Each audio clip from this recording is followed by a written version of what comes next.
The first thing to vanish was sound. Not the gradual fade of a sleeping city, but an abrupt, total annihilation of noise. The city of Seabboro, which usually hummed with the distant growl of container ships and the perpetual sigh of the ocean, was silent. No cars, no wind, not even the ceaseless churn of the waves against the shore. It was the kind of quiet that wasn't just an absence of sound, but a presence of nothingness. My name is Elias Vance, and my life was already a study in silence. A year ago, I sold my architectural firm in the city to move back to my childhood home, a stark, modernist house perched on a cliff overlooking the harbor. It was all glass and cold steel, a monument to a future I was supposed to have, one that now felt like a ghost. I spent my days staring at blueprints that would never be built, and my nights drinking whiskey that did nothing to numb the ache of an unlived life. My wife, Anna, was the future I lost, and the silence had been my only companion since the accident. The absolute dead air outside was the first thing that made me lift my head from the old portfolio on my lap. It was 3:47 a.m. My old habit of working until dawn had never left me, but the blueprints I was meticulously redrawing weren't for a client. They were for a memory. The one project Anna and I had started together, a small art gallery on the coast. I was convinced that if I just perfected the lines, made the curves flawless, I could somehow bring that part of my life back. Then the lights began to die. Not with a flicker, but with a slow, deliberate fade. A single long pulse that made the halogen bulbs in my studio dim to a faint, sickly yellow before flaring back to life. It happened 3 times, a slow breath being drawn by something immense. The air around me shifted, carrying a sharp, metallic scent like the aftermath of a lightning strike. I stood up, the chair scraping against the concrete floor, a sound that, in the prevailing stillness, felt as loud as a gunshot. I walked to the floor-to-ceiling glass wall that faced the sea. The view from here was my only comfort. From the cliff's edge, I could see the city lights stretched out like a blanket of scattered jewels, and beyond them, the endless black expanse of the Pacific. Tonight, however, the lights were failing. Not all at once, but in patches. A street would go dark, then a neighborhood, the silence swallowing the electric buzz and the light together. Out over the water, where the black of the ocean met the bruised gray of the sky, I saw it. It was a wall of fog. But it wasn't the kind of fog Seabboro was known for. This was different. It was too dense, too perfectly straight, like a razor-thin line drawn across the horizon. It didn't drift, it didn't swirl, it just hung there, a perfect, unwavering barrier. It looked less like a weather event and more like a physical object, something with weight and purpose, waiting. I stared at it for a long time, the hairs on my arms standing on end. I had a phone in my pocket, but I didn't reach for it. My instinct told me that a picture of this would be pointless, that it was something you had to see to believe. And the moment I thought that, my phone vibrated hard in my hand. It wasn't a call or a text. It was the high-priority emergency tone that signals a major national event, the kind that makes your stomach drop before you can even read the words. The screen flashed to life, a single message in stark white letters on a black background. Emergency alert. National Weather Authority unexplained atmospheric event detected along coastal regions. Do not approach fog banks under any circumstance. Stay indoors. Await official instructions. I stood there, rereading it, the words not sinking in. It didn't say what it was, only that it was here and that it was dangerous. The rational part of my brain, the part that had spent years dealing with structural integrity and material stress, told me this was a glitch, a mistake. My heart, however, was a frantic drum against my ribs. I tried calling my old colleague Mark, a man who saw the world only in logical terms. The call failed instantly. No ring, no static, just a flat, dead notification on the screen. It was like the phone lines themselves had been muted. My house was perched alone on the cliff, a solitary island in the fading lights. There were no neighbors to check on, no one to shout to. The only living thing besides me was a feral tomcat that sometimes slept on my porch. But now, as I looked out through the glass, I saw something moving on the dirt road leading up to my house. It was a figure. But as it got closer, illuminated by the last sputtering street lamp at the foot of my driveway, I saw it was an old woman. She wore a thin nightgown and was barefoot, moving with a jerky, unnatural gait. She stopped and stood perfectly still in the middle of the road, staring up at my house. I pulled back from the window, a knot of dread forming in my stomach. She wasn't looking at the house. She was looking directly at me through the tinted glass. It was impossible, but I knew it was true. Her head tilted to the side, and then she opened her mouth, not to scream, but to speak. Her voice, thin and reedy, carried through the glass as if I were standing right next to her. "Elias, why aren't you here?" she said. Her voice filled with a sorrow so profound it felt like a physical weight. The face staring up at me was not a stranger's. It was my grandmother Rose. She had died in this very house, in her bed a week after I left for college. Her eyes were sunken and her skin was waxy and gray like old marble. Yet there was a raw, aching familiarity in her face, a look of disappointment that was as real as the air I was breathing. The kind of look she gave me when I chose architecture over her dream for me to become a painter.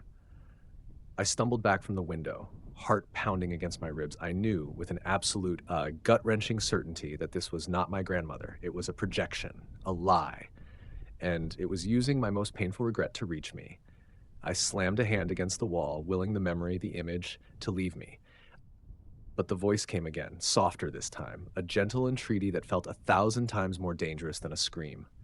"Come inside, Elias. I made your favorite, lemon meringue pie." A different memory, a different lie. The smell of lemon and warm crust filled the air around me. It was so real I could almost taste it. I knew what would happen if I went outside. I would find an old woman, cold and lifeless, and I would be next. I locked the door, double-checking the deadbolt, as if it could keep out a memory.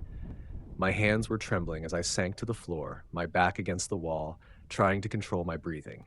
The fog was not a natural event. It was not a glitch. It was a predator, and it knew us. It knew our fears, our regrets, our unfinished stories. I spent the next several hours in a state of hyper-awareness.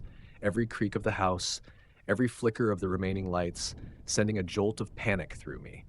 I moved through the silent house, closing blinds, shutting doors, trying to build a fortress against something that could read my mind. I didn't sleep. The thought of closing my eyes and dreaming the fog's dreams was terrifying. As the sun began to rise, a dull, bruised gray light seeped through the cracks in the blinds. The sky was no longer clear, but a constant shade of muted gray, as if the sun had stopped trying to break through. I risked a quick peek out of a small, uncovered window. The old woman was gone. In her place, a faint, wispy tendril of the unnaturally thick fog had curled around the base of my driveway. I pulled back from the window, and for the first time I noticed something strange in my hallway. One of the picture frames was different. It used to hold a faded photo of Anna and me on our first date, smiling, young, and full of a hope I now barely remembered. Now, it showed something else. It was a blueprint. Not one of my old ones, but a new, complete design for the art gallery Anna and I had planned. The lines were impossibly perfect, the renderings detailed with a precision that I, with all my years of experience, could never achieve. The name at the bottom, printed in elegant script, read, "The Vance Gallery." It was the design we'd always dreamed of. I blinked and the photo snapped back to the original.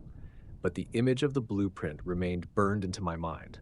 The fog wasn't just showing me lies from the past. It was showing me a potential future, one where Anna was alive and our dreams had come true. It was offering me an ending I would do anything to get back. The fog was insidious.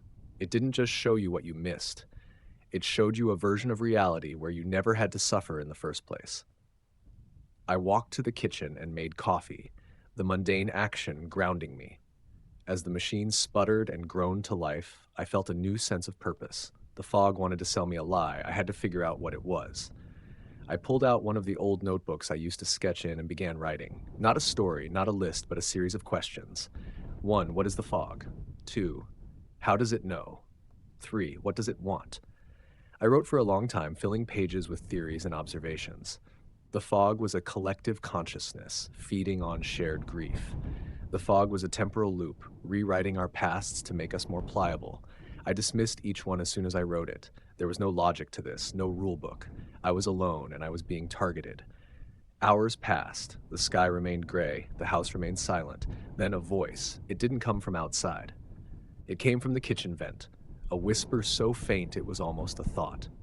Elias. I froze. It was Anna's voice, not her sad last voice, but her laughing, bright voice from years ago. I found your old watercolors, the ones you painted in college. The voice was accompanied by a mental image. I saw my old studio, messy and cluttered, a half-finished painting on an easel. It was the same design from the picture frame, but this time it was in watercolor, the colors impossibly vibrant. The project she had wanted me to pursue instead of architecture, the life I'd traded for a more pragmatic one. I felt a powerful urge to go to my studio, to check the easel, to see if the painting was real.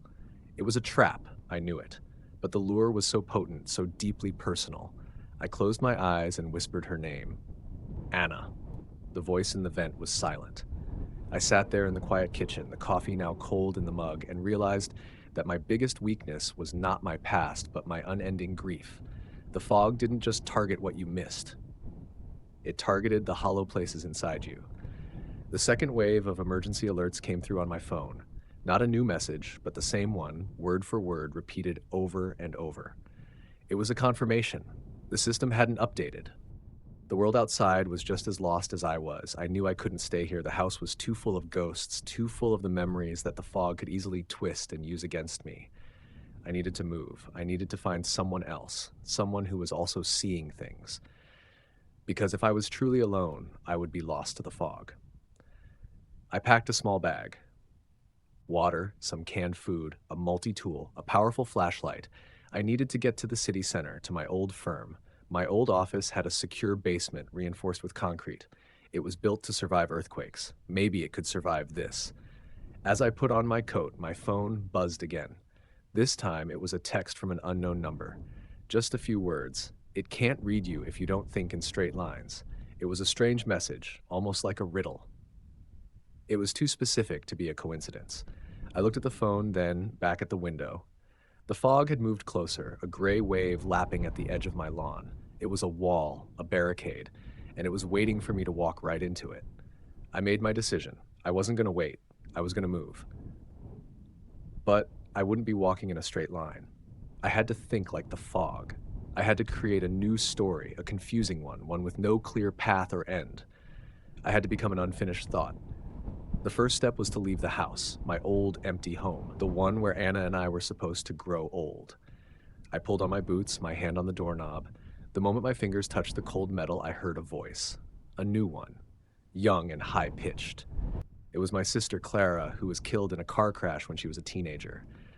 Elias, she called, and the voice was full of a boundless, innocent joy. I'm not hurt. It's okay. We can finish the treehouse now. I closed my eyes. I knew what the fog was showing me. A childhood trauma. The last time I saw her alive, just before I went off to college, promising her I would finish building the treehouse when I came back. I felt the powerful, magnetic pull of the memory. The fog was a master storyteller, and it was showing me the happy ending I never got. I took a deep breath, and with a whispered no, I opened the door and stepped out. The fog was cold, a bone-deep chill, but I refused to turn back. I wasn't just walking away from the fog. I was walking away from my own past. And for the first time in a year, I felt a flicker of something other than grief. I felt fear and a terrible cold purpose. I had to find the source of that message, and I had to get to the city. I had to find a person who was fighting the same battle, because if I was going to survive, I needed an ally. Not one of the fog's illusions, but a real living, breathing human being, one who didn't think in straight lines. The moment I stepped out of my house, the cold wasn't just a temperature, it was an entity. The air, thick with the scent of ozone, was heavy and still. The fog had coiled around the cliff face, a pale, living shroud. It didn't move like natural fog.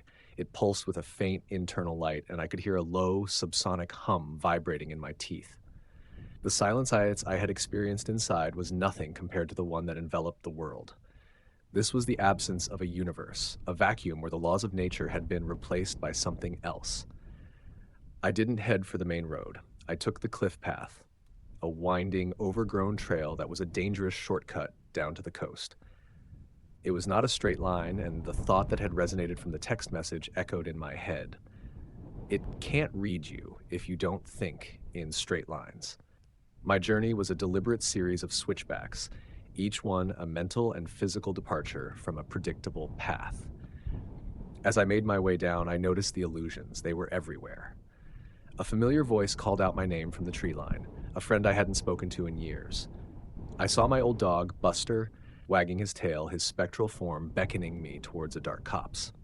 I kept my gaze forward, my mind focused on the rough texture of the trail, the cold sting of the air on my skin. I refused to acknowledge them. They were memories, and I was trying to become a ghost to the past.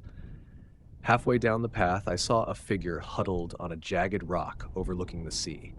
He was a teenager, no more than 16, with a shock of electric blue hair and an old, worn sketchbook in his lap. He was scribbling furiously, his hands moving with a frenetic energy that felt alien in the stillness. I moved closer slowly, keeping my presence as small as possible. He didn't seem to notice me, his focus entirely on the page. "Don't look at it," he said, his voice flat and monotone, without looking up from his sketchbook. I froze. He hadn't seen me, yet he knew I was there. He knew what I was doing. "I'm doing a portrait of it," he continued, still not meeting my gaze. "It's impossible to draw. It changes too fast. It's a kaleidoscope of every person I ever met for a second. Then it's a building, then a feeling. It's not a single thing. It's all things at once." I took a step closer. "Who are you?" He finally looked up, his blue eyes wide and bloodshot, a look of profound, exhausted understanding in them. "My name's Leo, and you're Elias, the architect on the hill, the one who talks to the ghost of his wife." My blood ran cold. He didn't know me. How could he possibly know about Anna? "It's not me," he said, as if reading my mind. "It's the fog. It tells you things it thinks you already know. The fog is a liar, but its lies are made of truths. You didn't notice the message on your phone didn't have a number, did you?" I hadn't. I pulled the phone out. The message was from unknown sender. It was an impossibility. "The fog isn't a single thing," Leo said, looking back down at his sketchbook. "It's a mirror. It shows you what you've lost, but it's a broken mirror, and the pieces are trying to get inside you. The message wasn't from an ally. It was from a part of the fog. A part that's trying to be different, maybe, or a part of it that's trying to trick you into thinking you have an advantage. Don't trust it. Don't trust anything you see or hear." He was either insane or the most lucid person I'd ever met, and I sat down on a nearby rock, the cold seeping into my bones. "You've been out here all night?" "Since the sirens," he said. "The ones that didn't make any sound, the ones that only I could hear in my head. I drew them too." He flipped a page. The drawing was an intricate, chaotic web of lines and spirals, a non-Euclidean representation of a sound that didn't exist. "I'm a visual thinker. I can draw what's in my head. I can draw what the fog is showing me. I can draw its lies." He was a strange, unsettling boy, but he was also a living, breathing person, and he was seeing the same horrors I was. I felt the first glimmer of hope. Maybe I wasn't alone. "We need to get to the city," I said, my voice hoarse. "There has to be a safe place, a concrete bunker, my old office."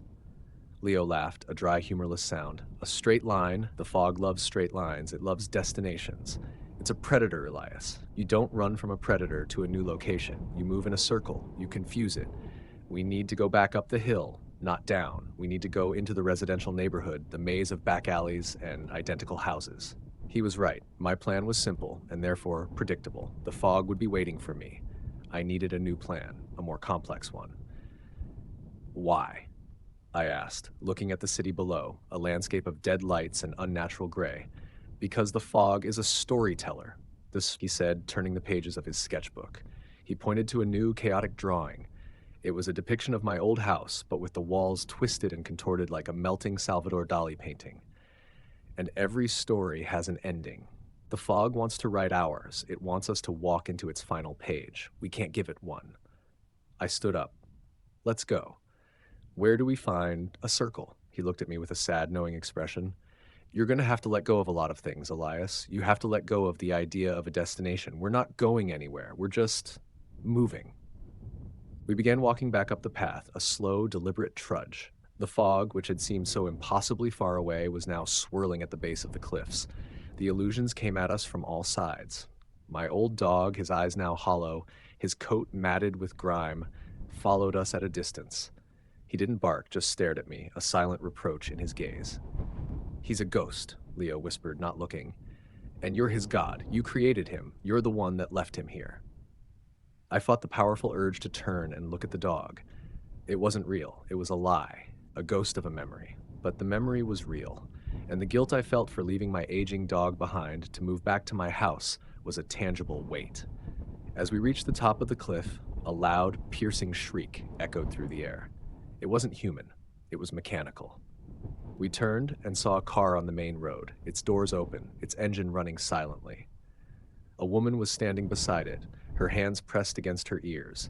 She was wearing a lab coat. "She's looking for a straight line," Leo said. "A way out." We ran, not to the car, but away from it, towards the maze of suburban streets. The woman saw us, her eyes wide with a mixture of terror and disbelief. "Wait, help me," she screamed. But we kept running. The logic of our escape was now ingrained in my mind. A straight line to a destination was a death sentence.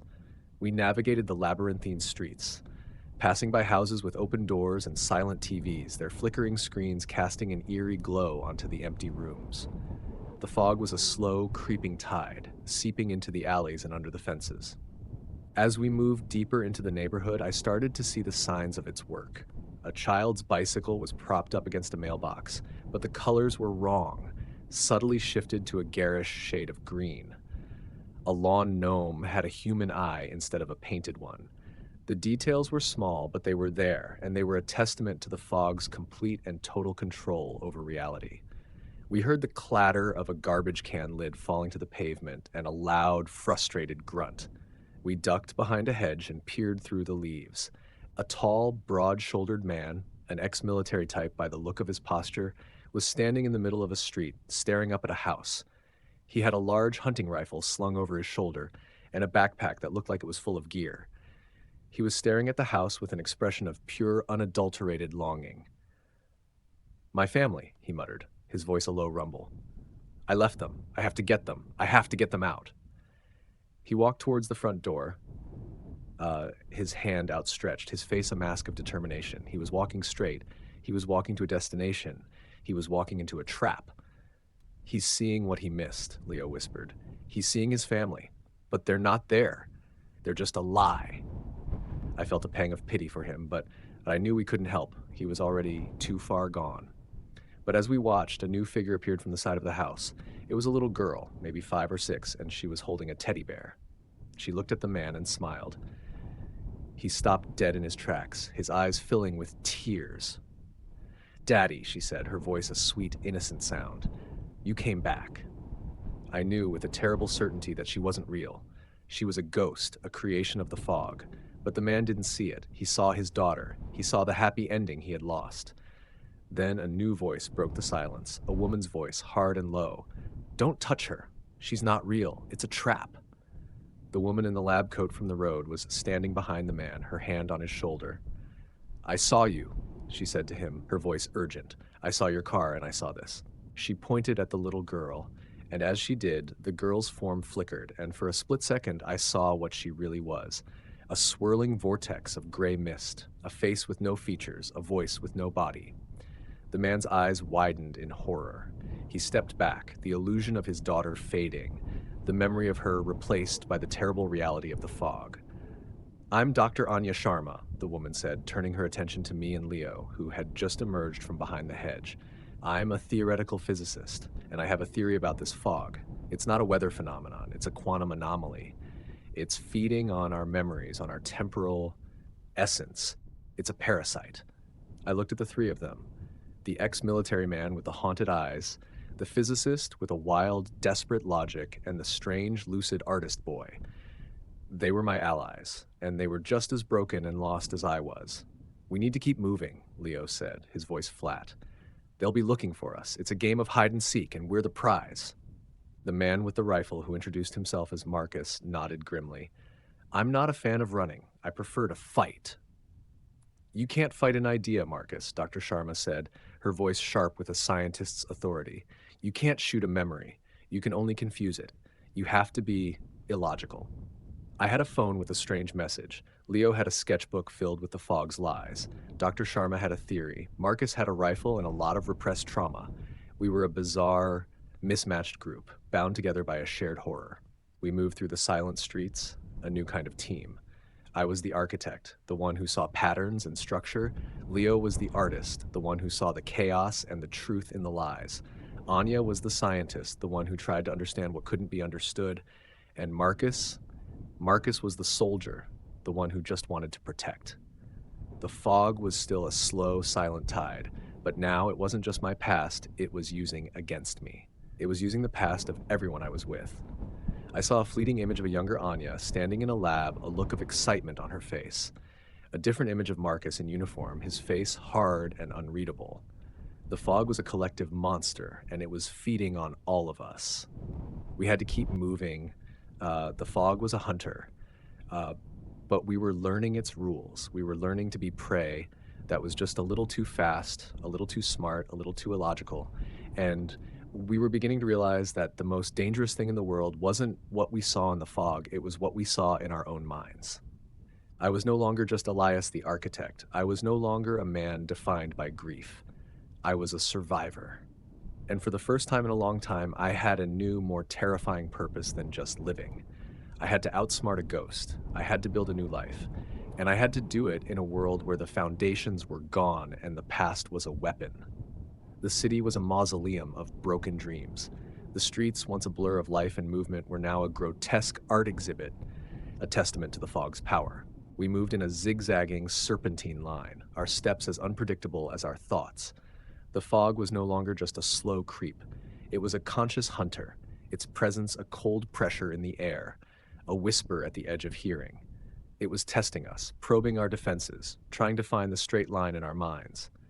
Anya, the physicist, walked with her eyes to the ground, a low, constant murmur on her lips as she recited equations to herself.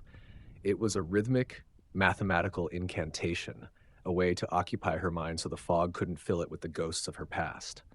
The fog operates on a principle of psychological resonance, she explained, her voice as detached as a textbook. It's a collective quantum consciousness, a hive mind feeding on the energy of regret and longing. The more we yearn for what we've lost, the stronger it gets. It's a feedback loop. Marcus, the soldier, was our lookout. He held his rifle at the ready, but I knew it was useless. You can't shoot a feeling. You can't shoot a lie. Still, the rifle was a comfort, a piece of solid, understandable reality in a world that had gone completely mad. He was a man of action, and being forced into inaction, into a game of hide and seek, was a torment for him. The fog knew this. It showed him fleeting glimpses of his platoon, of men he had lost, their faces etched with the same terror he was trying to suppress. Leo, the artist, was our compass. He didn't navigate by landmarks or a map. He navigated by the fog's lies. He would stop abruptly, close his eyes, and a shudder would run through his small frame. Left, he'd whisper. It's a straight line to the right. The fog wants us to go to the park. It's showing me a carousel with a child's laughter. He was a human lie detector, his mind so finely tuned to the unnatural that he could see the cracks in the fog's illusions. And I was the architect, the one who saw patterns. I saw the way the fog was trying to build a structure around us, a maze of memories designed to lead us into a trap. We were walking through a neighborhood, a row of identical houses, and the fog began to show us what it wanted us to see. Anya gasped and stopped dead in her tracks, her eyes wide with a terrible, silent horror. I followed her gaze to a house with an open window. Inside, a man was standing in a living room, a blackboard behind him covered in complex equations. He was her mentor, a brilliant but disgraced professor. He's alive, she whispered, her voice filled with a desperate, heartbreaking hope. I thought he died years ago. I thought I'd never get a chance to tell him. Her voice trailed off, a tear tracing a path down her cheek. Leo grabbed her arm. Don't, Anya. It's not real. It's a memory. It's trying to make you walk into that house. But the man in the window smiled, a sad, knowing smile. He pointed to an equation on the board, a flaw in her life's work, the single unforgivable mistake that had cost her her career and her reputation. The fog wasn't just showing her a person, it was showing her a chance to fix her life, to correct her one true error.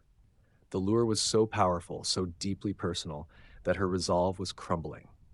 Marcus, in a move of pure, brutal efficiency, put his hand on her face and turned her head away. Look at me, he commanded, his voice a low, steady rumble. Look at my rifle. Look at the mud on my boots. This is real. That is a lie. It was an act of brutal clarity, a shock to the system that broke the spell. Anya blinked, and the man in the window was gone, replaced by a swirling patch of gray mist. The fog had tried to take her, and she had almost let it. As we moved on, the illusions became more and more specific. It showed me my wife Anna, but not as a ghost or a memory, Semputwana. It showed her as she was right now waiting for me in my old office, in the concrete bunker I had wanted to run to. She was calling my name, her voice clear and full of a love I hadn't heard in years. Elias, I'm waiting for you, she'd whisper, and the words were like a physical hand on my heart, trying to pull me in. She's not there, Leo said, his voice quiet. She's an illusion, a straight line. The fog is building a path for you. But my grief was a powerful current, and it was getting harder and harder to fight it. Then we saw them. They were statues, not made of stone or bronze, but of people. They were frozen in various poses, their faces locked in expressions of either profound bliss or deep terror. They were scattered throughout the neighborhood, standing in front of houses with open doors, in the middle of lawns, at the end of driveways. A woman was frozen in the act of reaching for a child who wasn't there. A man was staring at a phantom dog, a smile of serene happiness on his face. Their skin was waxy and gray, like the old woman from my first encounter, but their eyes were wide open, their pupils dilated, their gaze fixed on some unseen vision. These weren't just illusions. These were the victims of the illusions. People who had surrendered to the fog's lure, who had walked into the lie and were now permanently trapped, their bodies a physical monument to their lost hopes. They're not dead, Anya whispered, her scientific detachment giving way to a bone-deep terror. Their brains are still active. They're just trapped in a loop, a memory so perfect they never want to leave. The fog was not just a predator, it was a collector. It wasn't just consuming us, it was turning us into living statues, eternal inhabitants of its nightmare. Marcus raised his rifle. We have to put them out of their misery. No, Leo said, his voice surprisingly firm. They're a warning. They're what happens when you give in. They're what happens when you let the fog write your ending. We passed a small, secluded park, and a new illusion, a truly twisted one, appeared. A young boy was sitting on a bench, a sketchbook in his lap. He was drawing the statues. It was a perfect, intricate rendition of a woman frozen in a moment of bliss. He looked at Leo, his eyes full of an uncanny, knowing wisdom. It was a younger version of Leo himself, a boy who had embraced his own inner demons. Come draw with me, the boy whispered, his voice an echo of the one Leo had a year ago. We can create a new world, a better one, a world where no one ever leaves. The boy was a personification of Leo's loneliness, a representation of his greatest fear, that he would always be an outcast, a weird child who saw things others didn't. The fog was offering him companionship, a shared madness. Leo's breath hitched in his throat. He looked at the boy, then at his own sketchbook. He was tempted. For a fleeting second, I saw him consider it. Marcus, without a word, grabbed his arm and pulled him forward. We're not stopping. The park was filled with a thick, suffocating dread. The statues were watching us. Their empty, dilated eyes were like lenses, focusing the fog's power. It was a trap, a lure for the entire group. It was trying to show each of us a version of ourselves we would rather be, a life we would rather have. A version of me that was still a husband, a version of Anya that was still a celebrated physicist, a version of Marcus that was still a hero, a version of Leo that was not alone. Then a new sound broke the silence, a high-pitched metallic shriek that tore at my ears. It was coming from a street lamp. The lights, which had been off, were now pulsing with a violent, erratic energy. The humming I had felt earlier was now a deafening, painful whine. The fog had found us. It was no longer playing games. It was trying to break us. The illusions intensified. Anya's face went white. She was seeing the man in the window again, but this time he was pointing at her, his face twisted in silent accusation. Marcus was seeing a flash of fire and smoke, the face of his fallen comrade staring at him, screaming. Leo was seeing the boy drawing with a look of terrifying, manic joy. And I was seeing Anna. But she wasn't waiting. She was angry. She was standing in the wreckage of our life, her face contorted with a silent fury. Why did you leave? She mouthed, her eyes filled with a searing condemnation. Why did you abandon me? This was the fog's ultimate weapon. It wasn't just our grief, it was exploiting. It was our guilt. It was the deepest, most personal wound, the one we carried and never spoke about. I screamed, a primal sound of pure pain and frustration, and slammed my hands against my ears. I couldn't hear, I couldn't think. The others were doing the same, their faces masks of anguish. We were falling apart. The fog was winning. Then, a flicker of an idea, a stray thought from an old conversation. My mind, in its desperate, illogical state, reached for something mundane, something real. I saw a memory of my house, of the blueprints for the gallery. I saw the lines, I saw the patterns, and I saw the flaws. I hadn't been a perfect architect. My plans had always had subtle errors, moments of human imperfection, and that was the key. I ripped a piece of paper from Leo's sketchbook. "Draw something else!" I screamed at him over the din of the fog. "Draw something that doesn't make sense!" He looked at me, his eyes wild, but he understood. He pulled out a charcoal pencil and started drawing. A building that was simultaneously a house and a car, a landscape with a sky below the ground, a portrait of a face with two different people in it. He was creating chaos on the page, drawing a masterpiece of pure, unadulterated nonsense. He was creating a new, confusing story, one the fog couldn't read. The whining of the lamp softened. The illusions flickered and faded. The fog, collective consciousness of perfect, structured memory, was baffled by the randomness. It couldn't parse the visual noise. We were safe. For now. But the silence that followed was even more terrifying. We were no longer being hunted. We were being watched. The living statues were still there, their eyes fixed on us, their silent, frozen gazes a constant reminder of what would happen if we failed. We had survived the first direct confrontation.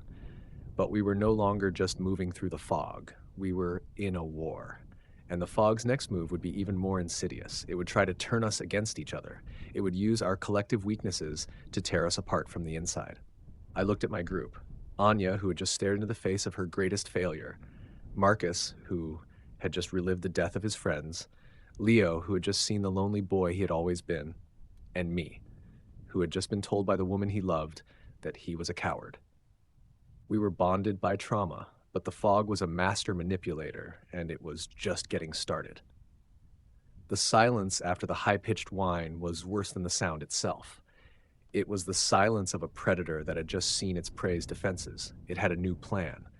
The living statues, the frozen victims of its illusions, now seemed to be watching us with a malevolent patience. We had survived its direct attack, but now it would try to break us from the inside. We continued our illogical, meandering path through the suburb, our movements governed by Leo's strange intuition. The fog had become a more subtle menace. It was no longer showing us grand, obvious illusions. It was whispering. It was planting seeds of doubt and paranoia in our minds. "He's not a soldier," Anya whispered to me, her voice so low I barely heard it. She was looking at Marcus. "He's a deserter. I saw it. A vision of him running from a burning building, leaving his men behind. He's a coward." I looked at Marcus. He was walking ahead of us, his back ramrod straight, his rifle held tight. He was a symbol of strength, but was it a lie? The fog was preying on our distrust, on the darkest parts of our assumptions about each other. It was an old trick, but a potent one. He showed it to me. "She's not a scientist, she's a magician. She thinks she can solve this with numbers, but she's just as lost as the rest of us. She's a charlatan." My heart pounded in my chest. We were falling apart. The fog was turning our unity into a liability, making us doubt the very people we were relying on. I felt a surge of guilt. What if they were thinking the same things about me? What if they knew I was an architect who had abandoned his life's work and his wife? Then I heard Anna's voice, not from the fog, but from the back of my own mind. "You think you're so smart, Elias, but you're just another cog in the machine. You'll build a cage for yourself out of guilt, and you'll die alone." It was an echo of a fight we had, the last bitter words spoken between us. The fog wasn't making it up. It was using a real memory, a real pain to try and break me. I stopped and grabbed Leo's arm. "Don't listen to them," I said, my voice hoarse. "It's not what they're saying. It's what the fog is making you think." He pulled away, his face a mask of suspicion. "How do I know that? How do I know you're not an illusion? A new, more convincing one? A lie designed to make me trust you?" Anya was staring at me, her eyes filled with a deep, unsettling fear. "You're the architect," she said, her voice shaking. "You build things. You build cages. You're building a prison for us right now, aren't you?" We were at a standstill. The group was fracturing. Marcus, sensing the tension, turned, his rifle raised. "What's going on?" "They're breaking us," I said, looking at each of them. "It's not the fog's lies that will kill us. It's our own truths, the ones we don't want to face." I looked down at the paper in my hand, the nonsensical drawing Leo had created to confuse the fog, and I had an idea, an illogical, desperate idea.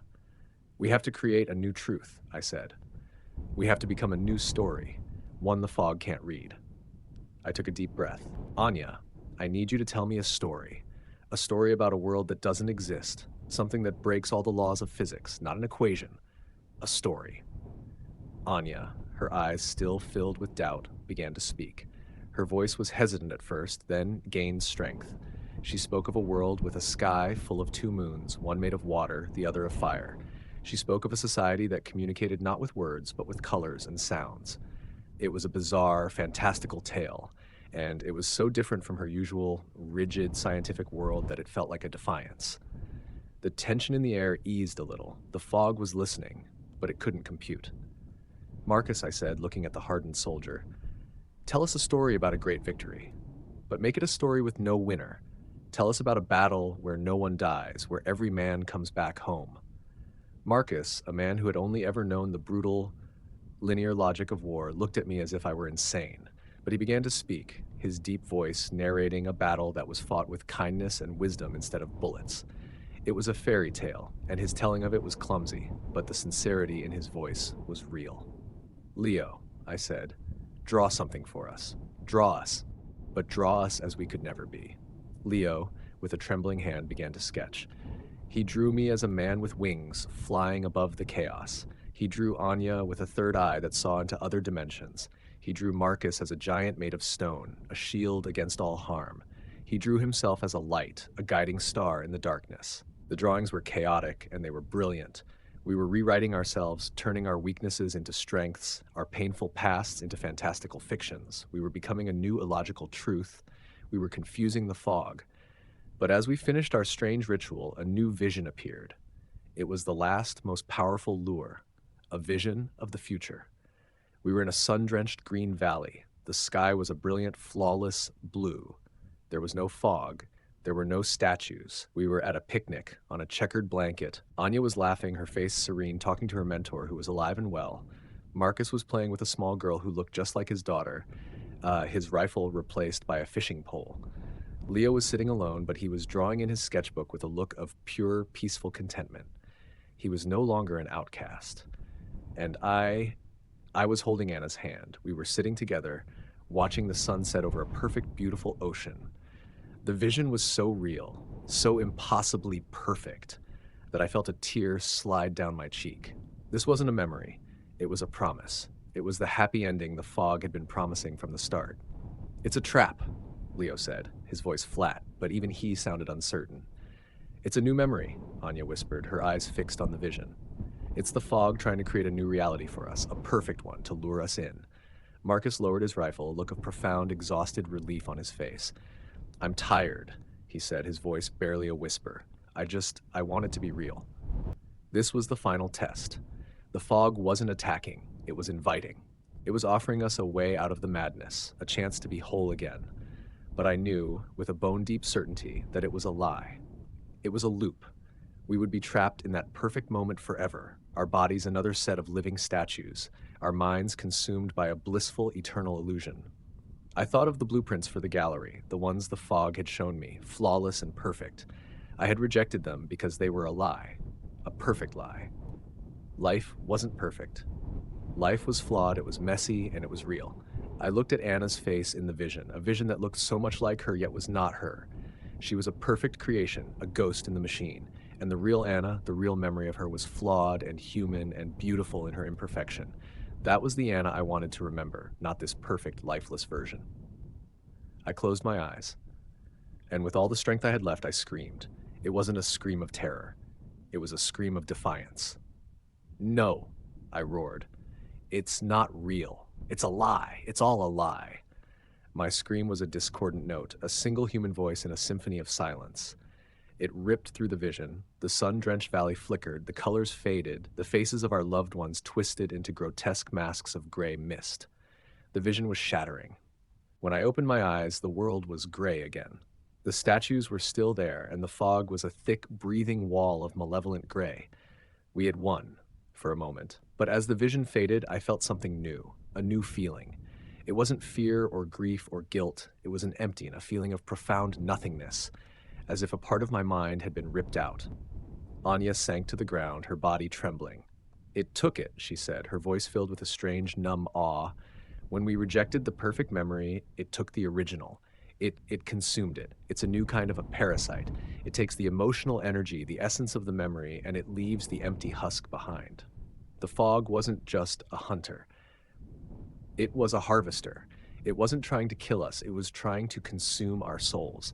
We kept walking. The illusions were gone now, replaced by a cold, relentless gray. The fog knew we wouldn't fall for the simple lies. It had moved on to a new tactic. It would just wait. Wait until we were exhausted, until we were desperate, until we were so empty that we would willingly walk into the first illusion that came our way. And we did. We walked for hours, days. It was impossible to tell. The world became a monotonous loop of gray streets, empty houses, and the silent, watching statues. We were running out of food, out of water, out of hope. We were a group of ghosts in a haunted city, our memories slowly being consumed by a silent, invisible monster. I don't remember how it happened. We were walking, and then we weren't. We just stopped. It wasn't a decision, it was an inevitability.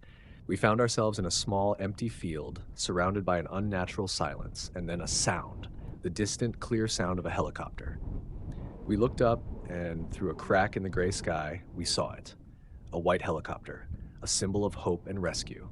It was flying low, the sound of its blades a promise of salvation. Marcus, his face a mask of relief, started running towards it. "They found us! They found us!" Anya, a wild, desperate smile on her face, began to follow. But Leo just stood there, his face still and grave. He was looking at me, and in his eyes I saw a silent, terrifying warning. "It's a straight line, Elias," he whispered, his voice full of a heartbreaking despair. "A perfect, straight line." I looked at the helicopter, so clear against the gray sky. It was a flawless, logical conclusion to our story, a rescue, an ending, and the fog was a master storyteller. I saw the memory of the woman from the road, the woman from the sample script, who had been rescued by a military operation, only to be taken to a facility for observation. This wasn't a rescue. This was another illusion. A new, more convincing, more terrifying loop. A lie designed to make us believe we were safe. I turned and ran the other way. I didn't stop. I ran through the maze of the city, through the silent streets and the watching statues. I ran until my lungs burned and my legs gave out. I ran from the perfect ending. I ran from the straight line. I ran from the perfect lie. I don't know where I am now. I'm in a house. It's empty. The world outside is still gray. But I'm not running anymore. I'm waiting. I have a new blueprint. It's for a new life. A life with no straight lines. A life with no perfect endings. A life that is a constant, chaotic loop of survival. The fog is still out there. It's always out there. But it's not hunting me. It's just waiting. And sometimes in the dead of the night, when the silence is so deep you can hear your own thoughts, I hear her voice. Not the perfect, ghostly voice of the fog's illusion, but the real Anna, the one with the flawed human voice. "You're home, Elias," she says, and her voice is filled with a love that is messy and imperfect and real. And I know with a terrible certainty that the fog didn't take her. It took the memory of her, the one that was perfect. And she is waiting for me in the real world, a world that is dark and flawed and full of ghosts, but a world that is real. And the fog, in its endless quest for perfection, will never find me, because I am a story with no end, I am a truth with no straight line, and I am a survivor, a man with a new purpose, and that I know is the most terrifying truth of all.